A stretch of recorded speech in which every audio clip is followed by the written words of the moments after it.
अस्सलाम वालेकुम, आप देख रहे हैं डायरेक्ट लाइन। मैं हूं जवेरिया ज़ैद। नाज़रीन, आज के प्रोग्राम में जिन स्टोरीज़ को हम डिस्कस करने जा रहे हैं उनमें सबसे पहले हम बात करेंगे चैंपियंस ट्रॉफी के मेले की। जी हां, पाकिस्तान में 29 साल बाद क्रिकेट का ये बड़ा मेला सज चुका है। दूसरी स्टोरी में हम जिक्र करेंगे बलूचिस्तान में होने वाले वाक़े, जहां मुल्क दुश्मन अनासर ने 7 निहत्थे अफराद का कत्ल कर दिया।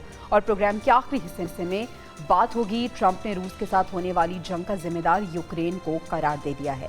ये तो थी हमारी स्टोरीज, लेकिन आगाज़ हम चैंपियंस ट्रॉफी से ही करेंगे।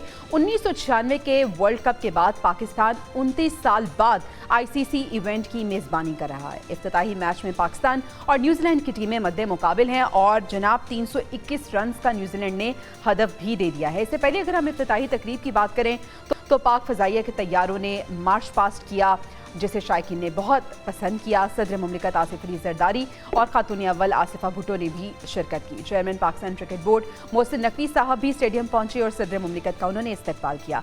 पाकिस्तान ने अपने कराची के नेशनल स्टेडियम, लाहौर कज़ाफ़ी स्टेडियम और रावलपिंडी क्रिकेट स्टेडियम को अपग्रेड भी कर दिया है ताकि टीमों और शायकीन क्रिकेट को बेहतर सहूलियात फराहम की जा सकें।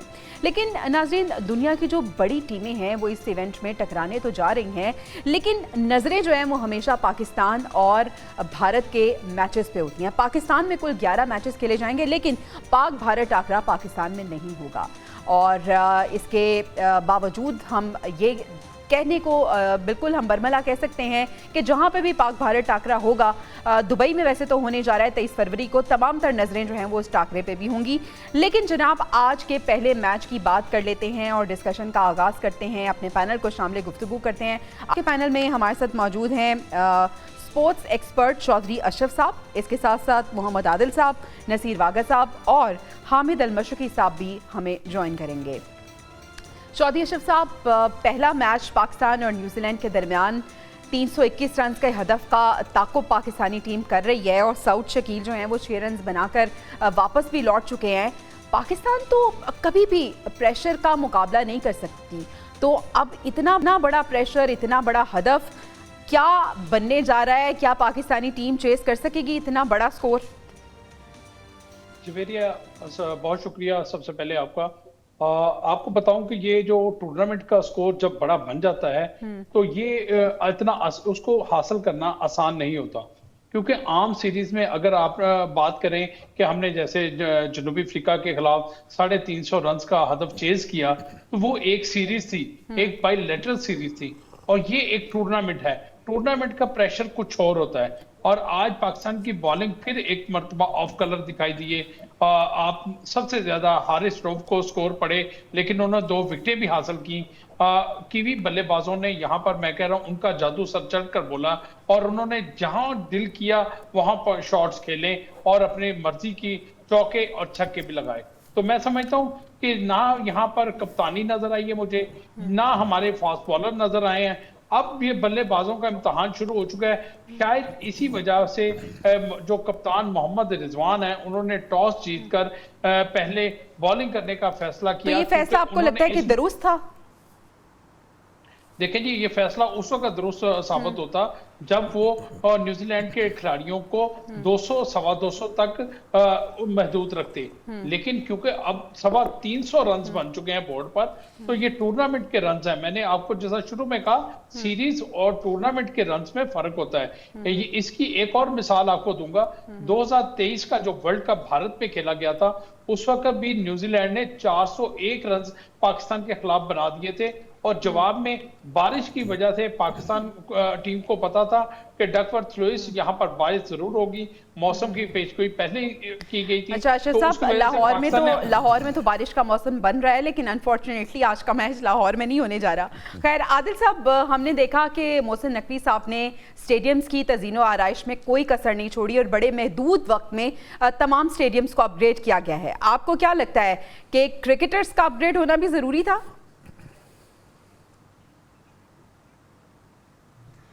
बिल्कुल।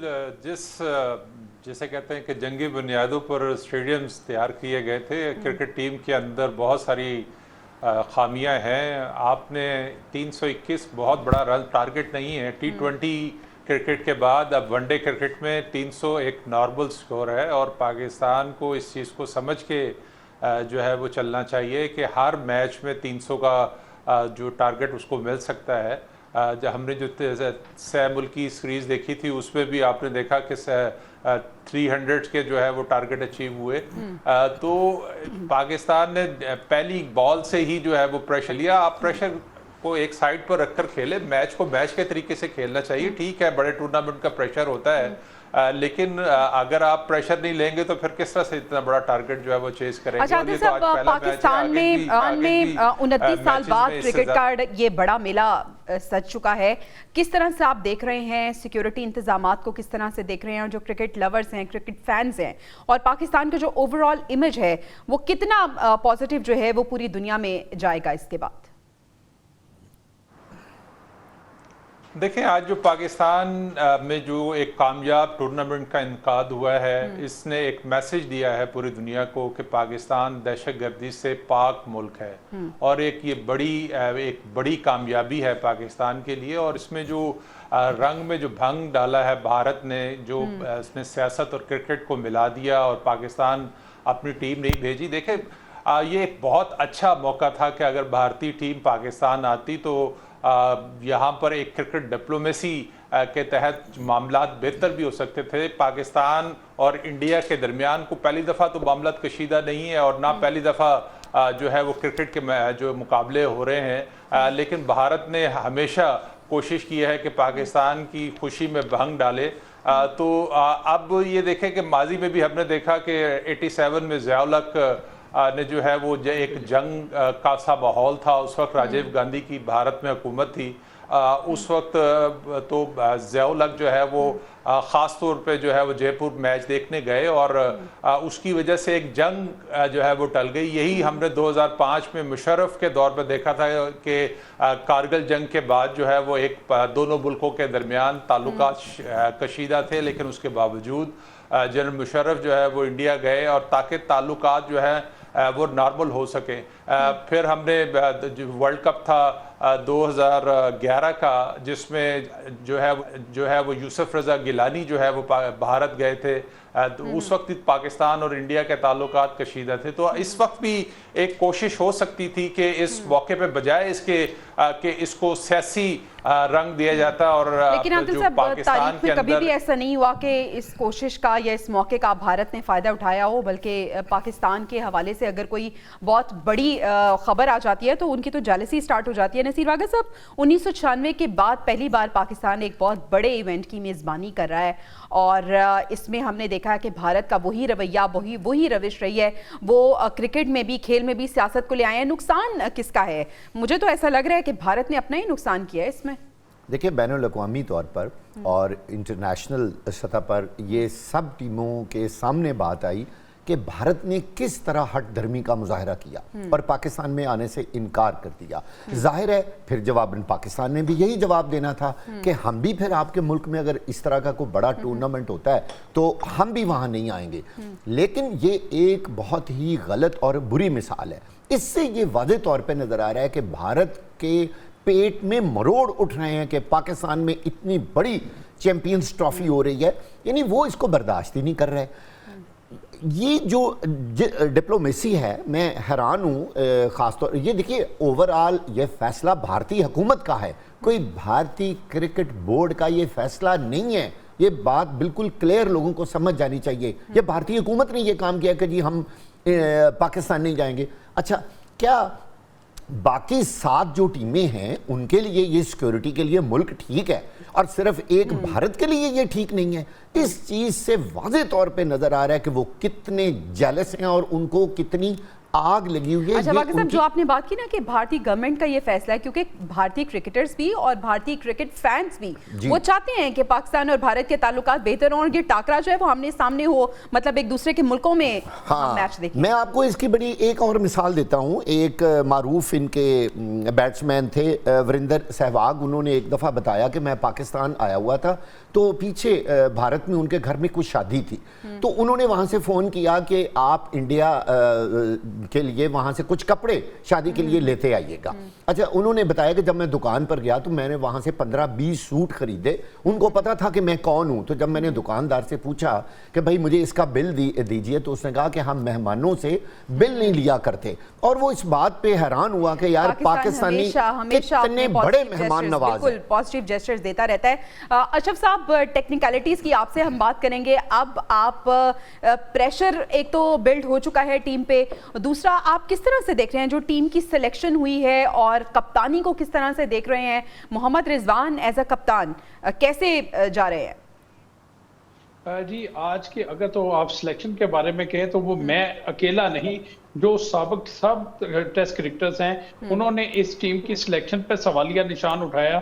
और उन्होंने कहा कि टीम में 1 से 2 ऐसे प्लेयर्स हैं जो टीम में जिनकी जगह नहीं बनती थी, लेकिन उनको भी टीम में शामिल किया। देखिए, हर बंदा देखें, अभी कल भी शाहिद अफरीदी ने मीडिया में यहाँ पर टॉक की और उन्होंने कहा कि 2 प्लेयर ऐसे हैं। मेरे ख्याल से जो मैं समझता हूँ, एक तो जो फ़हीम अशरफ है, उनकी 1.5 साल बाद पाकिस्तान टीम में वापसी भी करवाई गई, और लेकिन वो किसी टीम पर भी और उनको सैफ अली की सीरीज में मौका भी दिया गया, सिर्फ 2.5 ओवर करवाए गए।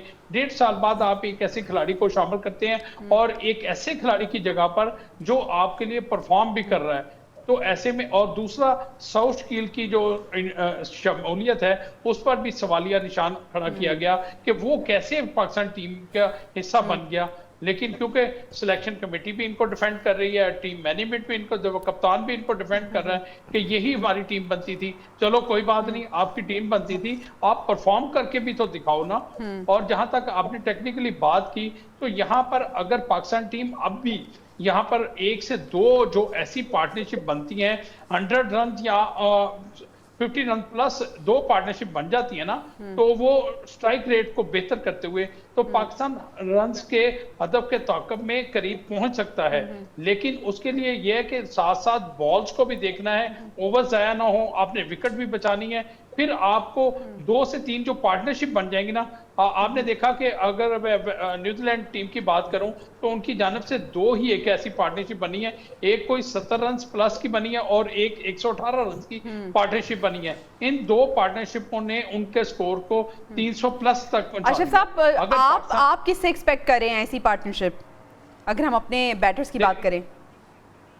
देखें जी, इस वक्त बाबर आजम और मोहम्मद रिजवान क्रीज पर मौजूद हैं। ये वही 2 बल्लेबाज हैं जिन्होंने 2012-21 के वर्ल्ड कप में भारत को दुबई के मैदान में 10 विकेटों से हराया था और 200 रन का T20 का जो स्कोर था, इन दोनों बल्लेबाजों ने पूरा कर दिया था। चले हम उम्मीद करते हैं और एज अ नेशन हम दुआ ही कर सकते हैं कि बहुत अच्छी हमारी टीम की परफॉर्मेंस रहे और जो पहला मैच है वो पाकिस्तान टीम जीते।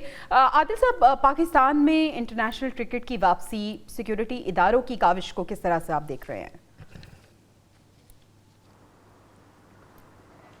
देखिए, एक अच्छी जो हम देख रहे हैं सिक्योरिटी मामला जो हैं, आपको पता है कि हेड ऑफ स्टेट वाले सिक्योरिटी तमाम टीमों को जो है वो दी गई है। 2009 में जब श्रीलंका टीम पर हमला हुआ था, उसके बाद हमारे मैदान जो हैं वो वीरान हो गए थे और उसके बाद PSL एक ऐसा टूर्नामेंट पाकिस्तान के अंदर गेम चेंजर साबित हुआ जिसने जो खेलने वाले और जो देखने वाले दोनों के लिए जो है वो रास्ता हमवार किया और पाकिस्तान के अंदर क्रिकेट वापस आई। और उसकी बुनियादी वजह यह है कि 2014 के बाद जो है वो जो सिक्योरिटी की सूरत हाल थी, तो जो दहशतगर्दी के हवाले से जो मामला थे, एक मुश्तरका लाएहमल जो है वो पूरे मुल्क के अंदर इख्तियार किया गया और मुख्तलिफ जो हमने देखा कि ऑपरेशंस के बाद जो है वो एक दहशतगर्दी की जो लहर थी उसका ख़त्म हुआ और उसके बाद जो पाकिस्तान के अंदर क्रिकेट का एतमाद बहाल हुआ। तो सिक्योरिटी इदारों का तो बड़ा रोल है पाकिस्तान के अंदर और ज़रूरी भी है कि ऐसा कोई वाक़या जो है वो खुदा न खास्ता नहीं होना चाहिए। अभी तक तो हम देख रहे हैं चीज़ें बड़ी अंडर कंट्रोल हैं। तमाम जो 3 बड़े शहर हैं, रावलपिंडी, लाहौर और कराची, यहाँ पर सिक्योरिटी के मामलात बड़े कंट्रोल हैं, चीज़ें बेहतर अंदाज में जा रही हैं और हमारी तो दुआ है कि ये बेहतर अंदाज में ही टूर्नामेंट जो है वो इख्तिताम पजीर होना चाहिए, क्योंकि एक कोशिश तो दुश्मन की तरफ से रहती है और भारत पाकिस्तान के अंदर बेशतर जो दहशत गर्दी के जो वाक़यात है उसमें मुलव्वस रहा है, बलूचिस्तान के जो हालात हैं, KPK के अंदर जो अफगानिस्तान से जिस किस्म की सिक्योरिटी थ्रेट्स हैं पाकिस्तान को, तो एक सिक्योरिटी थ्रेट तो है पाकिस्तान को। दुश्मन एक तो नहीं चाहता कि खुशहाली रहे और बड़ा पॉजिटिव इमेज आए, और दूसरा ये कि वो अपने ना आने को जस्टिफाई भी तो करना चाहेगा ना। नसीर वाक़ा साहब, PSL आदिल साहब भी कह रहे थे कि गेम चेंजर यकीनन साबित हुआ है। आपको लगता है कि PSL की जो कामयाबी है दर हकीकत जो चैंपियंस ट्रॉफी है इसका रास्ता उसी ने हमवार किया है? इसमें कोई शक नहीं है। अगर खुदा न खास्ता PSL कामयाब ना होता तो शायद इस वक्त पाकिस्तान में चैंपियंस ट्रॉफी ना हो रही होती। अगर श्रीलंकन टीम पर जो हमला हुआ था उसके बाद अल्लाह ताला ने पाकिस्तान को ये मौका दिया और इस तरह के हालात पैदा ही नहीं हुए कि किसी भी टीम को किसी किस्म का कोई ज़र्रा भी कोई नुकसान कभी पहुंचे, और ना ही कोई इस तरह का दहशतगर्दी का वाक़या पाकिस्तान में पेश आया। लेकिन मैं यहाँ एक बहुत जो मेरी ऑब्जर्वेशन है लाहौर में रहते हुए, जिस तरह हमारे सिक्योरिटी के इदारे, पुलिस और ट्रैफिक और ये सारा शहर बंद करके उस टीम को एक होटल से स्टेडियम तक शिफ्ट करते हैं। आप देखिए 1-1 घंटा 2-2 घंटे ट्रैफिक जैम रहती है, पूरा कारोबार उन सड़कों पर बंद हो जाता है। पाकिस्तान में हुकूमत को तमाम बड़े शहरों लाहौर समेत इस तरह का एक स्ट्रेटजी बनानी चाहिए कि लोगों का कारोबार इफेक्ट ना हो। हिफाजत नंबर 1 पे है, लेकिन सिक्योरिटी पे तो कोई कॉम्प्रोमाइज़ नहीं हो सकता। लेकिन ये कि शहर पूरा बंद करके आप क्रिकेट मैच करवा रहे हैं, इस पे मुझे हमेशा से इतराज़ रहा है। हमारे सिक्योरिटी इदारों की कामयाबी ये है कि जो ज़िंदगी का पहिया है वो भी चलता रहे, लोग भी अपना कारोबार करते रहें। आप देखिए लाहौर का एक बड़ा अहम हिस्सा उस वक्त मुकम्मल तौर पर बंद होता है, टीम के आते वक्त भी और जाते वक्त भी, और इस आने जाने पे करोड़ों रुपए जो हैं वो अखराजात होते हैं। स्ट्रेटजी इस तरह बनाई जाए कि लोगों को भी प्रॉब्लम ना हो, ट्रैफिक भी ना रुके। लोग मैंने देखा है 1-1 घंटा लाहौर में इंतजार करते हैं। आपको लगता है कि स्ट्रेटजी बस चेंज करने की जरूरत है? स्ट्रेटजी चेंज करने की जरूरत है। नाज़रीन, चैंपियंस ट्रॉफी का पहला मैच पाकिस्तान और न्यूजीलैंड के दरमियान हो रहा है और इस वक्त कराची का जो स्टेडियम है वहाँ पे मेला सजा हुआ है, और हम दुआ ये करेंगे कि हमारी टीम जो है वो कामयाब हो। और चौधरी अशरफ साहब, बहुत शुक्रिया, आप हमें तमाम तर टेक्निकलिटीज़ बता रहे थे। गाहे बगाहे जब तक चैंपियंस ट्रॉफी रहेगी आपका साथ रहेगा हमारे प्रोग्राम में इंशाल्लाह। नाज़रीन, प्रोग्राम में अभी हमें ब्रेक पर जाना है। ब्रेक से जब हम वापस आएंगे तो बड़ी सीरियस डिस्कशन होगी, क्योंकि एक बार फिर से हमने देखा है कि मुल्क दुश्मन अनासिर एक्टिव हो गए हैं। Stay with us. Welcome back नाज़रीन, बात करते हैं बलूचिस्तान की, जहां दहशतगर्दी के वाक़यात थमने का नाम नहीं ले रहे। गुज़िश्ता रोज़ बलूचिस्तान के ज़िला बारखान में कौमी शाहराह पर मुसल्लह दहशतगर्दों ने मुसाफिर कोच से पंजाब जाने वाले 7 मुसाफिरों को उतार कर शनाख्ती कार्ड चेक करने के बाद कत्ल कर दिया। सदर वज़ीर आज़म ने जाँ बहक अफराद के अहलिखाना से ताज़ियत की। वज़ीर आज़म ने कहा है कि बेगुनाह शहरियों की जानें लेने वालों को सख्त कीमत अदा करनी होगी, जबकि वज़ीर आला बलूचिस्तान मीर सरफराज बुगटी ने भी वुरसा से ताज़ियत की है। तर्जुमान बलूचिस्तान हुकूमत ने कहा है कि सिक्योरिटी फोर्सेस दहशत गर्दों का ताक़ुब जारी रखे हुए है, वाक़े में मुलव्विस अनासिर को कैफरे किरदार तक पहुँचाया जाएगा। सवाल ये पैदा होता है कि जो दहशत गर्दों की बुज़दिलाना रवाइयाँ हैं, आखिर इन्हें रोका कैसे जाएगा? आदिल साहब, बलूचिस्तान में पंजाब से ताल्लुक़ रखने वाले अफराद का जो कत्ल है उसका सिलसिला जारी है। बुज़दिलाना ये कार्रवाइयाँ हैं, लेकिन सवाल ये है कि इनको रोका कैसे जाएगा, और ये जो मुल्क दुश्मन अनासिर हैं इनसे निपटने के लिए हुकूमत को क्या इक़दाम करने की ज़रूरत है?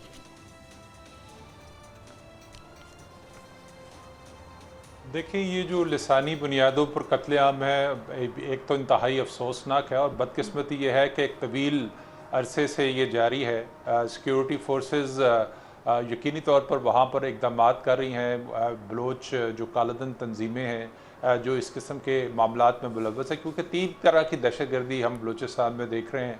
एक लिसानी बुनियादों पर है, एक मजहबी बुनियाद पर है, और एक सिक्योरिटी फोर्सेस के जो एहलकार हैं उनको निशाना जो है वो बनाया जा रहा है। और इसमें जो सबसे एक बुरा जो एक अंसर शामिल है जो पंजाब के हवाले से बलूचिस्तान की आवाम में पाया जाता है। पंजाब को बलूचिस्तान की महरूमियों का जो मामला है उसका ज़िम्मेदार पंजाब को ठहराया जाता है। ये एक ऐसा प्रोपेगेंडा है जिससे पॉलिटिकली भी कुछ सियासी जमातें और कुछ मुकामी अनासर जो है वो इसका फ़ायदा उठाते हैं, प्रोपेगेंडा करते हैं, और जो बलोच आवाम है उनका दिमाग जो है वो चेंज करते हैं, जिसकी वजह से एक पंजाब کہ لوگوں کے خلاف جو ہے ایک جو نفرت کی فضا وہاں پائی جاتی ہے، جس طرح سے ان کو نشانہ بنایا جاتا ہے. تو اب اصل چیز تو یہ ہے کہ جو پروپیگنڈا ہے اس کا توڑ ہونا چاہیے اور فورسز کو کوئی اسٹریٹجی کی طرف جانا چاہیے. یہ کہنا کہ ہم کوئی بڑا آپریشن نہیں کر رہے، ہر دفعہ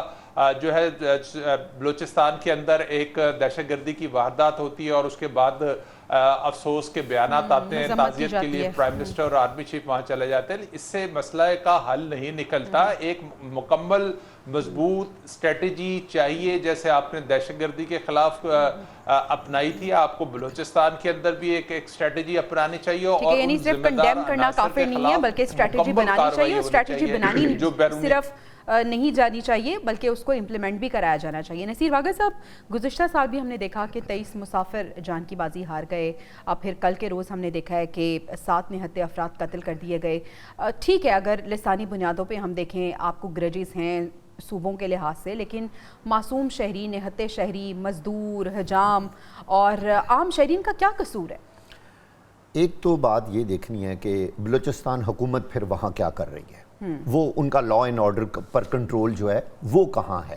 اب ہر واقعے پہ مذمت، تعزیت، اگر ہم یہی ساری زندگی ہماری بڑے جو ہیں وہ یہ جا کر کرتے رہیں گے تو لوگوں کا نقصان اس طرح پورا نہیں ہوگا.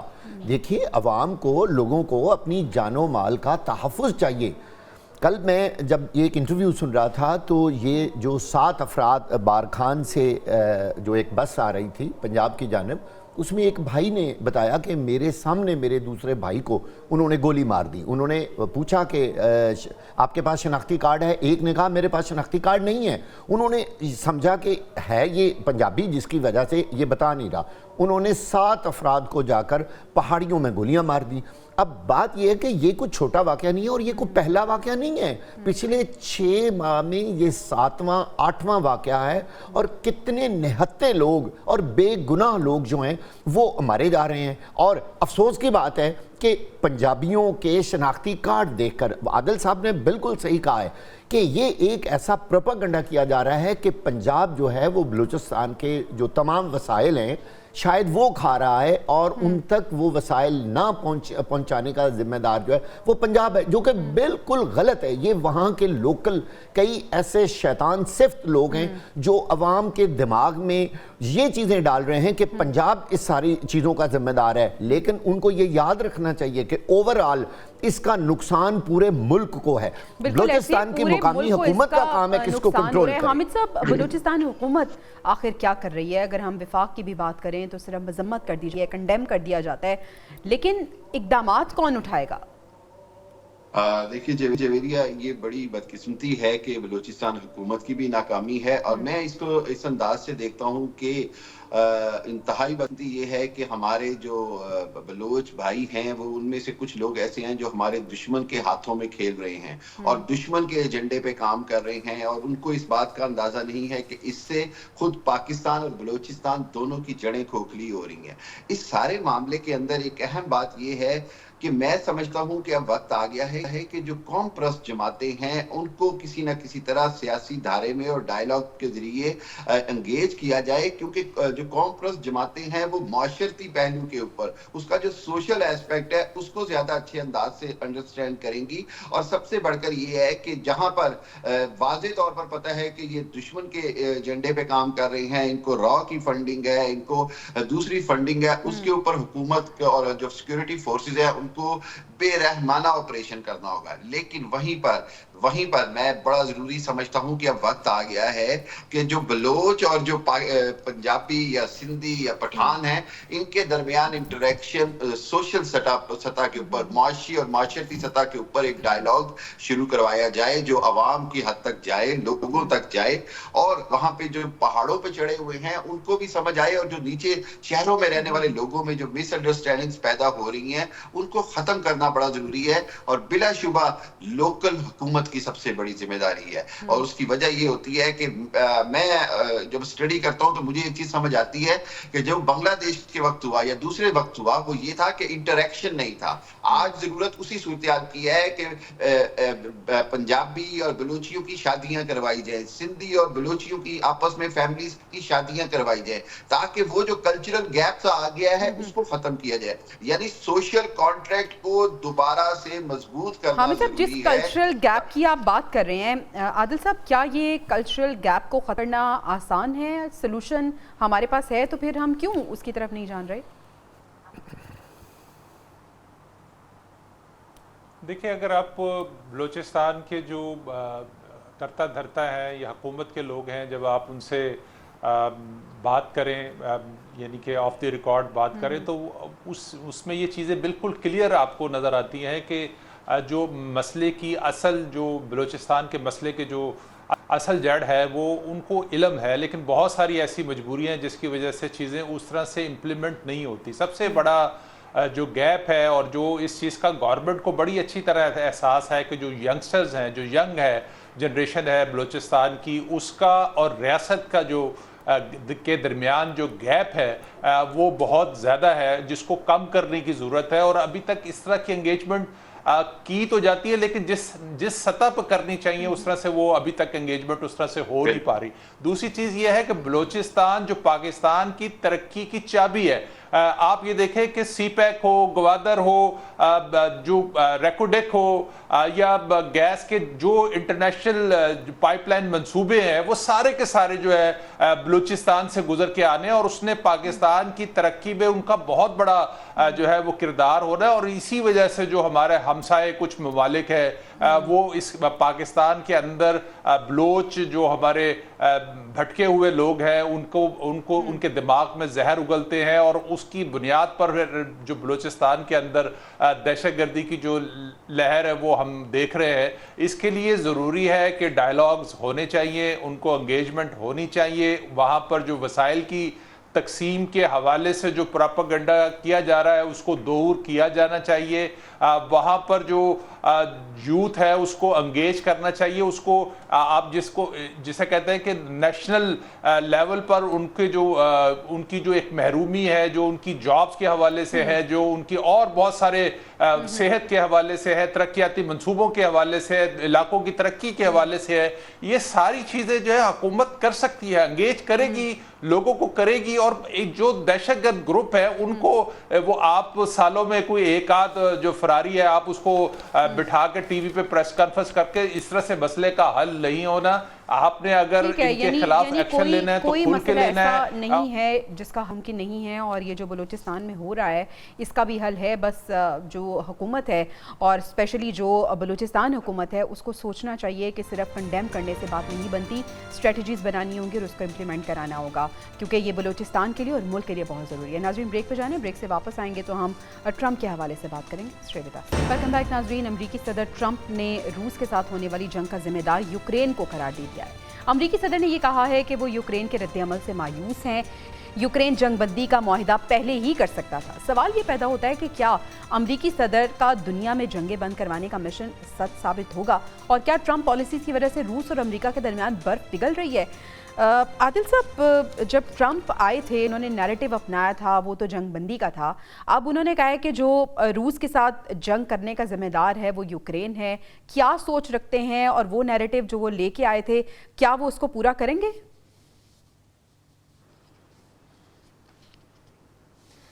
देखिए, जो ट्रंप की गुफ्तगू है बेसिकली तो वो जो यूक्रेन के सदर का रद्द-ए-अमल था उसके ऊपर उनका एक रद्द-ए-अमल था कि उनको शरीक नहीं किया गया, उनके मुल्क के हवाले से बात हो रही है। लेकिन एक जिसे कहते हैं कि जो उन्होंने एजेंडा लेके आए थे यूक्रेन जंग रुकवाने के हवाले से, एक बड़ी एफर्ट है जो सऊदी अरब के अंदर हुई है, और उससे काफ़ी उम्मीद पैदा हुई है कि शायद मुस्तकबिल में कोई जंग बंदी हो जाए, कोई इस मसले का हल निकल आए। क्योंकि इससे इस जंग की वजह से एक तासुर ये था कि शायद ये पूरी दुनिया में ये तीसरी जंग अजीम साबित हो सकती थी, क्योंकि जो नेटो जो मशरकी यूरोप के ऊपर जिस तरह से कंट्रोल करना चाह रहा था, और रशिया की एक कोशिश थी कि नेटो को जो है वो आगे बढ़ने से रोका जाए, और इसी वजह से वो यूक्रेन, चूँकि उसका रुझान दूसरी तरफ था, एक वक्त था कि वहाँ पर जो है प्रो रशिया गवर्नमेंट थी, लेकिन अब जो हुकूमत है वो उसका रुझान जो है नेटो की तरफ से था। तो इसी वजह से जो है रशिया ने जो है वो हमला किया, क्योंकि आपको अब जिस हमले, इस जंग की वजह से जिस किस्म की सूरत हाल पूरी दुनिया को उसका सामना करना पड़ा है, खुराक का बहरान पैदा हुआ है, तवानाई का बहरान पैदा हुआ है, इन्फ्लेशन बढ़ा है पूरी दुनिया के अंदर, उससे पूरा यूरोप जो है वो मुतासर हुआ है। तो इस तरह की अब एक कोशिश है, और मुझे लगता है ऐसा है कि ये अमेरिका की कोशिश जो है वो कामयाब हो सकती है, लेकिन वो डिपेंड उस रशिया के ऊपर करता है कि उसको इतनी तवील जंग के बाद जो है वो वहाँ से क्या हासिल कर सकता है, या वो वहाँ पर अपनी मर्जी की जो उसकी ख्वाहिश है वो उस तरह का वहाँ पर फैसले जो है वो करवाने में कामयाब होता है। तो उसी सूरत में यहाँ पर कोई जंग बंदी हो सकती है या कोई इस मसले का हल निकल सकता है। ठीक है वाक़ई साहब, यूक्रेन के जो सदर हैं व्लादिमीर ज़ेलेंस्की, उन्होंने जो बयान दिया था वो कह रहे हैं कि हैरान हूँ कि उन्हें नहीं मदऊ किया गया सऊदी अरब की जानिब से रूस के साथ जंग के खात्मे के लिए। आप इस बयान को किस तरह से देख रहे हैं?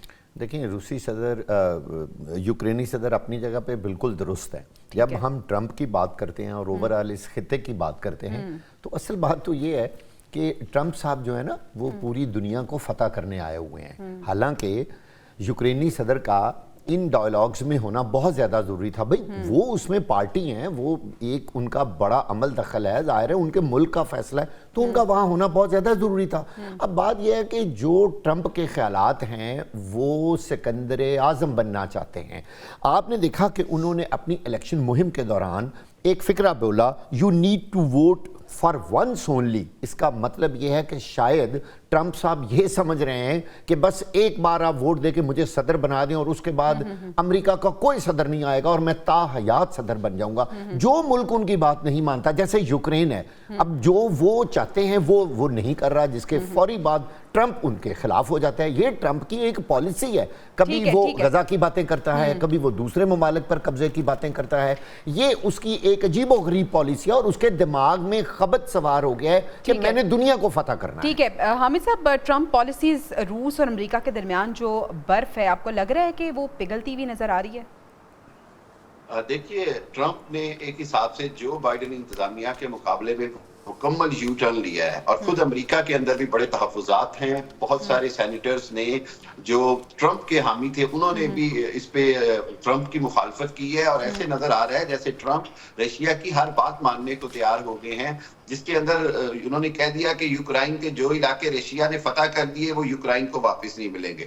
दूसरी जानिब अब नजर ऐसे आ रहा है कि यूरोप और अमेरिका में बड़े सख्त तनाव के हालात हो जाएंगे और आमने सामने भी हो सकते हैं, क्योंकि सदर ट्रंप ने बड़ा वाज़ेह तौर पर, इंतहाई हैरानकुन तौर पर कह दिया कि जी यूरोप अपनी फौज बनाए और अगर यूक्रेन की जंग लड़नी है तो यूरोप अपनी फौज से लड़े। फिर उसके बाद यूक्रेन की मादनियात पे कह दिया कि जी अगर अमेरिका ने इतना साथ दिया है तो 50% जो मादनियात का हिस्सा है या इनकम है वो अब अमेरिका को जानी चाहिए। उसके बाद उन्होंने कह दिया कि जी यूक्रेन के जो सदर हैं वो अब गैर कानूनी सदर हैं क्योंकि इलेक्शन नहीं हुए हैं, जबकि 5 साल हो गए हैं।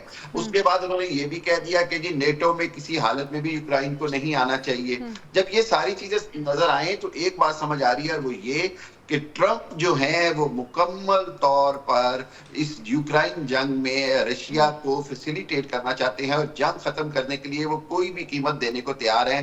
खसूसी तौर पर नेटो को उसके अंदर से निकालना चाहते हैं। वो ये समझते हैं कि ये यूरोप की जंग है, यूक्रेन की जंग है, यूरोप लड़े और अमेरिका के जो अरबों डॉलर है वो भी बचाए जाए। इसके अंदर मुझे ऐसे नजर आ रहा है कि जिस तरह मैं बरतानवी वज़ीर आज़म और फ्रेंच प्रेसिडेंट भी मिल चुके हैं कि जी हम अपनी फौजें भेजेंगे। ठीक है, और अब व्लादिमीर पुतिन से भी मुलाकात का अमेरिकी सदर डोनाल्ड ने इशारा दे दिया। नाज़रीन, मेरे पैनल की राय आपने जानी, आपसे इजाज़त दीजिए प्रोग्राम से, और कल आपसे इंशाल्लाह मुलाकात होगी अल्लाह के बाद।